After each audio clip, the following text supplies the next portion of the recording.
back with another chapter of Meaning of the Mind by LizzeXX. We're currently on chapter 9, which is the start of the Cybermen uh, double episodes. And in these episodes, we'll find out something a little more about Angel's past. So, we got that to look forward to. So, let's just get right into this. And if you want to follow along, which I really do highly recommend you do, links for both archive and fanfiction are in the description below. As always, really do highly recommend that you follow along because I have like a habit of forgetting words of that. So, and also so you can like leave a comment or review. I don't think you need an account for archive. I've you don't need an account for fanfiction. Don't know about archive, but it just on fanfiction it just means the author can't respond. So you can leave a kudos, show some love. I guess the author just doesn't know who release it. It's just guess. So anyway, let's just get right into this, shall we? With chapter 19, Rise of the Cyberman, Parallel Worlds. A man in a white lab coat pressed a button, switching on a floodlight, silhouetting a human-like yet clearly robotic outline. The prototype has passed every test, sir. It's working. I hardly think working is the correct word. Oh, the man in a wheelchair called out, gliding into the room. The chair he was sitting on packed and crowded with medical equipment, a breathing apparatus, among other things. That would apply only to machines. Oh, sorry, the scientist replied. I should say it's alive. The man wheeled his chair closer to the robot, eyeing it closely. Can it hear me? It might still be in shock. The scientist glanced at his readings, but the man went to reply. Bear in mind, the brain has been ordered to the exoskeleton. Skin of metal, he breathed, spinning the wheelchair to the side to examine the robot. A body that will never age or die. I am here. Do you know me? Answer. Do you know me? You are John Loomis, the robot replied. Loomis laughed. My child, mark the stage, Kendrick. We are blessed. Well, it's not quite over yet, sir, Kendrick stated. We Genevra's approval. Technically, this is a new form of life, and that constrains the bioconvention. They need to ratify this, and they will refuse. Nonetheless, we need to tell them. And if I don't, well, I'm sorry, sir, but it's my duty. I shall have to inform them. Lyric smack, glancing back at Kendrick.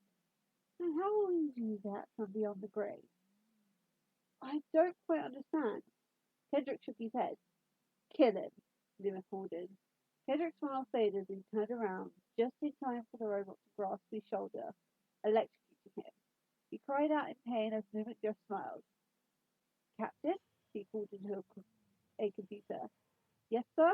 Came the captain's reply. Inform all staff. We have a new destination. Let's sail for Great Britain.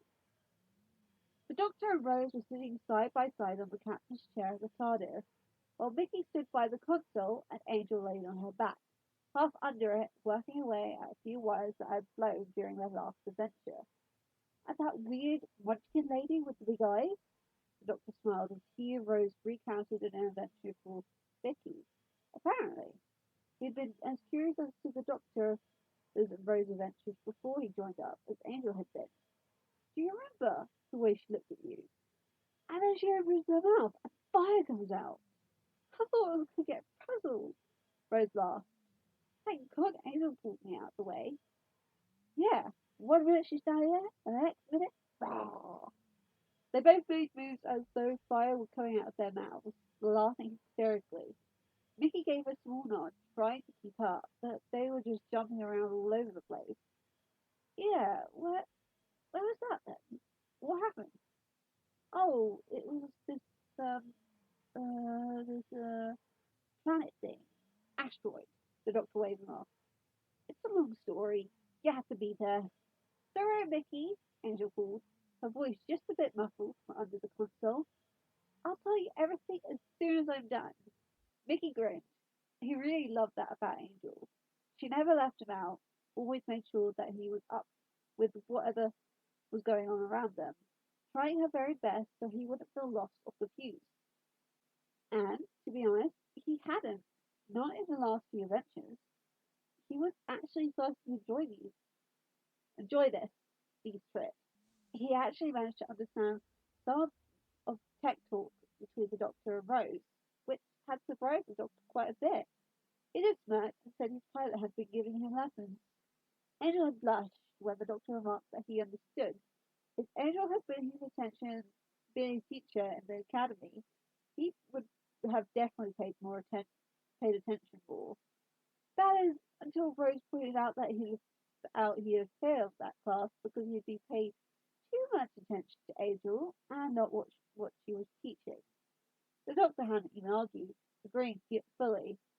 He had to admit, he noticed a change in the Doctor and Angel ever since Madame de Pompadour. They were closer. He couldn't really describe it, but they were closer than he'd ever seen since the Doctor had regenerated. Limited as his experience with the man was, he'd only really had one trip with the man, but even then he'd been able to see the change. But Angel was happy, really happy, and that made him happy too. Thanks. He nudged her leg with his foot, unable to really kneel down as he was. Um, the Doctor eyed him, pushing a button of the console, holding it down. Well, what are you doing that for? Because you told me to. The Doctor nodded. When was that? About half an hour ago? He swallowed, a bit embarrassed. You can let go now. Rose sniggered as Mickey let go of the button. Well, how long has it been since I could have stopped? 10 minutes? 20? 29, Angel said, sliding out from under the panel and wiping her hands off with a small rag beside her. You just forgot me, Mickey shouted. I don't forget Rose, Angel told the Doctor, pointing a warning finger at him. Don't you ignore my companion. Mickey smirked as Angel defended him. It was nice to know that she at least paid attention to him, even when the Doctor was in the room, because the man really did tend to block things out when he was around. Even Rose had noticed him at times in favour of the Doctor, like when she had run off when Margaret the Slovene had tried to tear Cardiff apart. He thought it would be even more of a blessing now that the Doctor had been sweeter on Angel than ever before. He really had no idea how Angel could tear her attention away from the man when he started on her. Half the time, he felt like the Doctor might be doing it purposely to try and distract Angel enough for him to let a slight insult slip through. Angel, though, always seemed to know what he was trying to do and would catch him right out and add a compliment to her companion just to balance it out. No, no, no, the Doctor insisted. I wasn't. I was just, I was just, I was collaborating. And I was just, no, I know exactly what I'm doing. Right, Angel laughed, nodding with a smile on her face. The last time you said that, we ended up. Ah! She hunched forward suddenly, grabbing her head as a spear sharp pain shot through it. The Doctor half threw himself out of the chair to kneel at her side, concerned. He just reached her, just taken her face in his hands, when the console exploded violently. Sparks and flames shot up everywhere, making the humans scream in like fear. He grabbed Angel, trying to shield her from the heat, as the TARDIS fell through the vortex. He looked down as Angel tried to reach the console, both of them turning to attempt operating the box. What happened? Rose gasped. The time vortex is gone, Angel called, grabbing a lever and trying to pull it down. The imaginary brake that she had fixed a while ago, but it wouldn't budge. That's impossible. The Doctor shook his head, moving to help her. It can't be just gone. The TARDIS jolted. Hold on, Angel warned the humans as the Doctor grabbed her to pull her down and shield her. Crash landing! They barely had time to duck down before the TARDIS landed with an almighty thud. throwing them all backwards, gas masks falling from the ceiling as the lights of the TARDIS went out. Everyone all right? The doctor asked, looking around as he helped Angel to her feet, checking her first to make sure she was fine before turning to their companions. Rose? Vicky? I'm fine. Vicky nodded, getting up on the other side of the console. Oh, okay, sorry. He frowned, looking at Angel who was staring up at the rotor. Angel? You alright? They looked over at her before following her gaze to the darkened, still rotor and all around the console. Dad, Angel breathed, laying her hand on the console, still warm as the engine cooled down. The TARDIS is dead.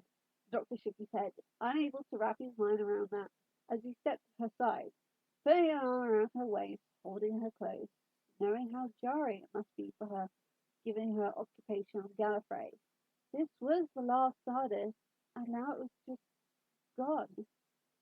You can fix it, Rose asked them hopefully. There's nothing to fix. Angel shook her head mournfully, twisting her knob to no avail, tears starting to gather in her eyes. She felt her breath catch in her throat, her stomach clenching terrible. This couldn't be happening. She's perished, the doctor breathed, pulling a lever. The last TARDIS of the universe. Extinct. We can get help, yeah? Rose tried again, seeing how upset the Time were growing. Where from? He turned to her, stepping away from Angel. Well, we've landed. We gotta be somewhere. They turned to see him standing in the sunlight before stepping out. Rose laughed and ran after him, the doctor watching them before glancing at Angel who still stood near the console, her hand on it, stroking it lightly. You alright? He asked her quietly. It hurts, she remembered, blinking back her tears as she lightly rubbed the center of her chest, feeling her heart pounding. He quickly walked over to her and pulled her into his arms. He noticed her connection to the TARDIS. He could only imagine what it must be doing to her to have the TARDIS die, especially being so newly bound to it. Hey, he whispered in her ear, as he nuzzled the top of her head with his nose. It'll be alright. We'll figure something out, okay? She nodded to his shoulder, taking a deep breath. Come on, she mumbled, sliding her hands down his arms to take his hand. You better make sure her companions aren't causing commotion outside. He laughed at that, knowing that it was a combination of her truly wanting to check on her companions and partly not wanting to be in the dark TARDIS, knowing there was nothing she could do to help the old box. It had just died. There truly was nothing to fix. Everything was fine. It was just gone. She stepped away from him, heading towards the doors when he tugged her back a moment, smiling as he cupped her face. Ella, he breathed, his thumb catching a stray tear and wiping it away. Everything will be fine, he promised her. He leaned in and gave her a quick kiss before realizing he really should stop doing that. One kiss. One quick kiss was far too little and far too short. He smiled softly, leaning in to kiss her just a bit longer, not pulling away till he could feel her starting to smile again.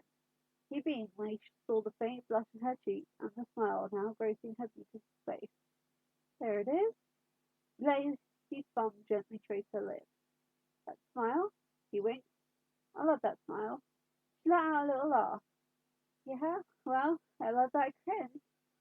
She pointed up at him at his feet before taking his hand again, moving him towards the door once more, heading out to see London, just as Mickey had said. London, England, Mickey grinned. Hold on. He jumped down off a low wall and picked up the paper from the dustbin. 1st of February this year. Not exactly far flung, is it? Rose jumped down and looked over his shoulder to see the paper, followed by the doctor, who continued to walk alongside the wall, holding Anne's hand as she walked on top of it. So, this is London. The doctor looked around. Yep, your city. That's the one. Just as we left it. Bang on. That includes the Zeppelin. They looked up to see the sky full of Zeppelin. Angel laughing at the sight. Nope, Definitely not there, London. What the hell? Mickey gasped. Beautiful, Rose gasped. Okay, so it's London with a big international Zebra festival. This is not your world, the doctor stated. But if the date's the same, Mickey frowned. That's because it's the doctor began, but Angel nudged her in the side. Wait for it. She turned to Vicky. Come on, Vicky, she urged. Smiling, she saw the pieces falling together a few moments later. Vicky's eyes widened. It's parallel, right? He looked at Angel, eager and a bit happy that she'd let him work it out on his own. Just because he wasn't as experienced with time travel like Rose or as clever as the Doctor didn't mean he was stupid. Something Angel seemed to realize. It really made him want to answer things too. The way she looked at him, like she knew he could do it. Like she knew he was capable of working something out for himself and not needing others to done out for him. It meant so much to him. Angel would give him all the time he needed and all the hints she could to help him. Let him come to it on his own terms. And truly, that was how he learned best, working out for himself. You could tell someone 2 plus 2 equals 4, but if they didn't know addition, they'd never understand how it equals 4. He didn't just want to know facts, he wanted to understand. Am I right? He groaned, getting excited, feeling like he just might be right. Like a parallel Earth where they've got dead things. All right, I'll try. Must be, the doctor nodded, looking around. Angel hopped off the wall, putting an arm around Mickey, hugging him sideways, proud. My companion is brilliant. Mickey beamed at her. The last doctor kept calling him an idiot. Made him feel it too. Angel, though, she did this a lot, called him brilliant. Didn't necessarily mean he believed her, but it was still nice. So, a parallel world where Rose shook her head. Oh, come on, Mickey grinned at her, feeling more confident now. You see it on film, like an alternative to our world, where everything's the same but a little bit different. Like, I don't know, something like the flu, Tony Blair never got elected, and he's still alive. Rose added, her words faint as she stared at a poster they just passed. Of her father, Pete Tyler, on a wall, holding a bottle of bits of his pet. Seemingly a wealthy businessman. Parallel world. My dad's still alive. Rose, don't look at it, Angel warned as the girl stepped towards it. Don't even think about it, the doctor agreed. This is not your world. But it's my dad. She reached out to touch the poster. The picture snapped springing to life. Trust me on this, the poster said, winking and giving a thumbs up. Rose smiled. Oh, that's weird. He's real. Trust me on this. She laughed, not noticing the others watching her sadly. But Beth, there's always trying past little schemes, help through drinks and stuff. I said they were useless. But he did it. The doctor suddenly reached out and took Rose by the shoulders, looking into her eyes. Rose, if you ever trusted me, then listen to me now. She glanced at it. Stop looking at it. She hesitated before looking back at the doctor. Your father's dead. He died when you were 16 months old. That is not your Pete. That is a Pete. For all we know, he's got his own Jackie, his own Rose, his own daughter who's someone else, but not you. Rose started to look at the poster again, but managed to refrain. You can't see him, Rose. April stepped up and put her hand on Rose's shoulder. Even though the girl wasn't her companion, she was still her friend, and she knew how much this must be killing her. She recalled how devastated Rose had been the last time they met since Tyler. Not ever. Rose swallowed hard and nodded. Mickey came over and put his arm around her too. The poster still repeating, trust me on this. Pete pulled up to an enormous house in a rather plush car. A bunch of smiles in his hand as he headed to the front door, hiding them behind him as he entered. Hello? He called. Sweetheart? Only me? Oh. Jackie appeared on a staircase, nicely dressed but irritated. The bad penny. Was this your idea? Don't deny it. It's got your fingerprints all over it. She mockingly gave him a thumbs up. Trust me on this. Oh, I can trust you, all right. Trust you to cook it up. What have I done now? He sighed. Have a look.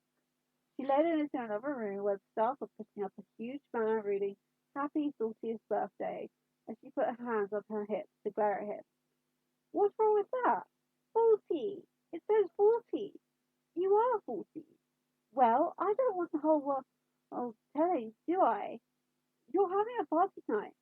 My 39th.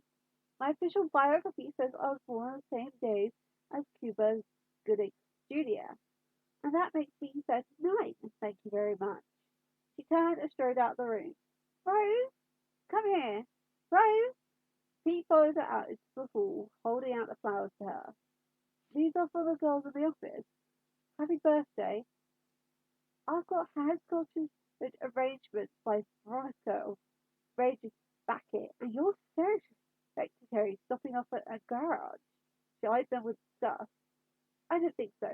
And if you're giving out presents, where's my set thing? Everyone else has got one. Pete spotted the flowers into the banister as Jackie continued to call upstairs. Rose! Come on! Rose! She turned back to Pete and gestured at the earpods she had in her ears. Look! You didn't even notice, did you? Special delivery. Got sent around today. Birthday present from Mr. Lumick. Latest model. Diamond studded. Pick up signals from Bazulia. Why would you want to pick up signals from Bazulia? Well, I don't know, but now I can find out. She ran on the stairs. For God's sake, where is she? Rose! Oh, she needs a good bath before tonight. She's going to be honking. Rose, come to Mummy. A small Yorkie puppy clambered down the stairs and right over to Jackie. Come on, there you are, my darling. She patted the dog on the head before Pete's phone began to ring. He tapped the earpod. Mr. Lumick, Jackie was just saying thank you. It was very kind of you. Those earpods are handmade, Lumick's raspy voice replied. Tell her to take care. Of course I will. Of course I will. I don't suppose you'll be joining us tonight for the party? We'd be very honoured. The world below can party. Some of us have work to do. My plans have advanced, Peter. The President has passed a decision. We're flying in now. We'll be at the airstrip by 5 o'clock. Right. He paused, glancing at Jackie to make sure she wasn't listening. It's just that I promised her I'd help the wife out tonight. The President of Great Britain can make this meeting, and so can you. Oh, I don't know. He's not married to Jackie, is he? 5 o'clock, Mr. Tyler. Like you say. Up on his Zeppelin, Lumick pushed away his breathing apparatus and turned to the computer. Voice print access. John Lumick. He waited till his name appeared on the screen. Initiate earpod override. Subject, Jacqueline Tyler. Activate. Jackie sat on her vanity, powdering her face when she froze, dropping her brush instead space. The earpods activated, a metal rod sticking up from them and connecting over her head. Download. Tyler resident. February the 1st. Give me security arrangements for tonight. Limit ordered. Passwords, encryption, services. You watch as the information scrolled across the screen. And restore. Jackie's earpods retracted back into herself, and Jackie uprose. She blinked a few times, shaking her head slightly before shrugging off her disorientation and picking up her brush to resume her powdering. Thank you, Mrs. Tyler, Lumick sneered. Activate picture link. A screen popped up with his associate, another man in a white coat. Mr. Crane? Mr. Crane looked up, a bit startled to see Lumick. Mr. Lumick? Events are moving faster than I anticipated. I need extra staff. Very good, sir. I shall go on a recruitment drive. He turned to the man driving the lorry he was sitting in. Back her up! The driver turned and began to reverse the truck slowly. Lumick cuffing off the footage. Edward leaned against the doctor as they sat at the captain's chair, just looking at the unmoving rotor. You got any feelings about all this? The doctor asked her, absently stroking her arm. No. She shook her head, sighing as she snuggled more into him. I feel like I'm half asleep. When I come off, I go empty. I don't think you're just intuitive and have affinity with TARDISes, he murmured, thinking out loud. I think the connection goes deeper than that. And with the TARDIS gone, you feel the absence more. He knows how he was with the TARDIS. He'd been in the old box for centuries. and even he couldn't read the blocks like she could. And he knew, with her age, she, while she had been around more TARDISes than he had, he'd been around this particular one longer. It was the way she reacted to the box, how the box reacted to her. It was different. How she knew things about the old box, different than her normal feelings or sensations. It was something else entirely.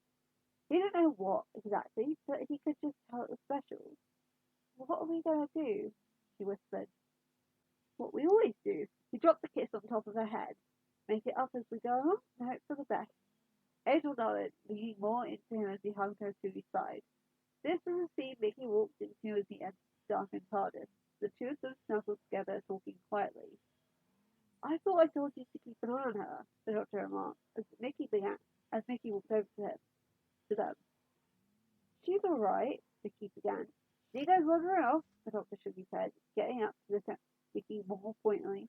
"How in the world? It's like a gingerbread house. All those temptations calling out." "Oh, so it's just Rose then?" Mickey glared at him.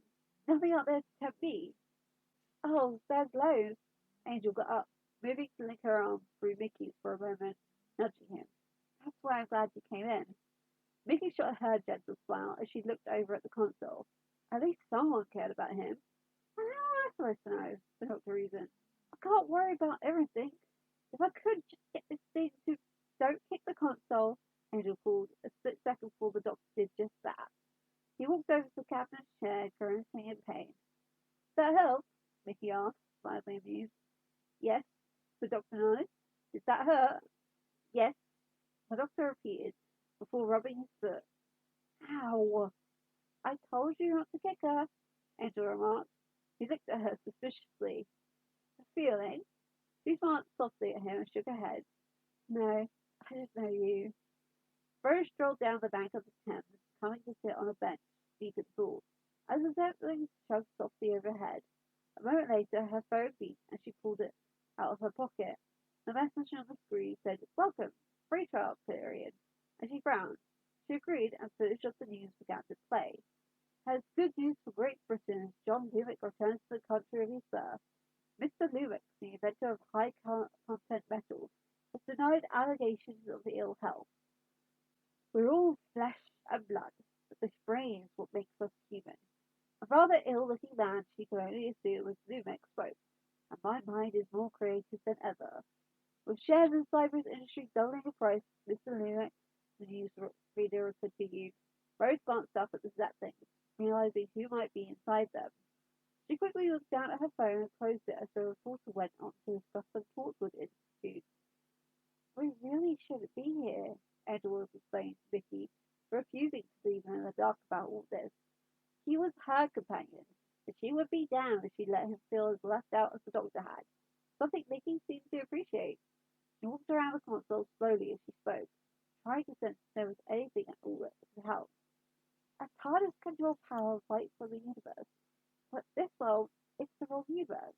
It's like—" She frowned, trying to think of a way to explain it simply. "If you put diesel in a petrol engine." "But I've seen it in comics." Vicky fell down into the seat beside the doctor on the captain's chair. "People are hopping from one alternative world to another. It's easy." "Not in the real world," the doctor replied with a sigh. "Used to be easy, when the Time Lords kept their eyes on everything. You could hop between realities. Over time to see. And as they died, took it all with them. The walls of reality closed. The worlds were sealed. Everything became that bit less time. But how did we get here?" "I don't know. Accident should have been impossible. Now we're trapped." "There's something," Angel murmured, coming to a stop. "What?" Mickey shook his head. Angel looked around, puffing her head as though trying to find something. Before looking down, her eyes widened. "That! That's not a reflection, is it?" They looked down to see small green light on under the grilling. "It's light!" the doctor shouted. "Isn't it? Is that a light? I think it's light. That's all we need." He dashed over to Angel. "Well done," and kissed her, this time meaning it to be a quick one as they had work to do. Angel laughed as she stepped back, the doctor and Mickey pulling up the grilling. "We've got power!" the doctor cheered, jumping down. "We've got power! Ha!" Freddie strode out of the lorry as it pulled up to a scrapyard where a handful of homeless people were milling around. He patted the side of the lorry, signaling for it to be opened before continuing on to the bend. Gentlemen, gentlemen, I beg your attention. Christmas has come early, so come and get it. Jimmy staff let down a ramp onto the back of the lorry. Ah, smell that, comrades. Burgers and chips, sausage and beans. The man that's starving started for the van, not seeing a young man with spiky blonde hair hiding behind some junk, looking on anxiously, a video camera in his hand. Pork, chicken, hot sweet tea, all for free. Don't go! The young man ran forward, trying to stop the last man. Oh, but there's food, the man breathed, staring at the lorry. All you can eat, free of charge, Crane continued. Don't just stand there. Fill your faces with pastry and he's lying, the young man insisted. It's easy for you to say, the man countered. Where did you last starve? All those people disappearing off the street. They're going off front. It's them. They're taking you away. What for? Experiment. Oh, so hungry. The man looked torn for a moment before heading towards the lorry. So, come and get it while it's hot, Crane shouted. That's it, kind sir. Get in there and fill your face. The man hopped into the lorry as the young man ducked behind some scraps and began filming. Feast yourself, brother. Feast yourself. Suddenly screams rang out from the lorry, the last man struggling to get out but was pushed finally back inside. Take them away. No! The last man shouted. No! Help! The lorry doors were shut. And that's the end of chapter 19. So I hope you enjoyed. If you did, leave a like. Be sure to subscribe. Don't comment. I don't want any comments on the video. I want you to leave a review, comment, kudos on the chapter. Show the author some love. Like I said in the beginning, chapter link is in the description. So go, go, go. But before you do go, be sure to subscribe. I upload new videos every Friday and Saturday. I'll see you guys next Friday with a new video.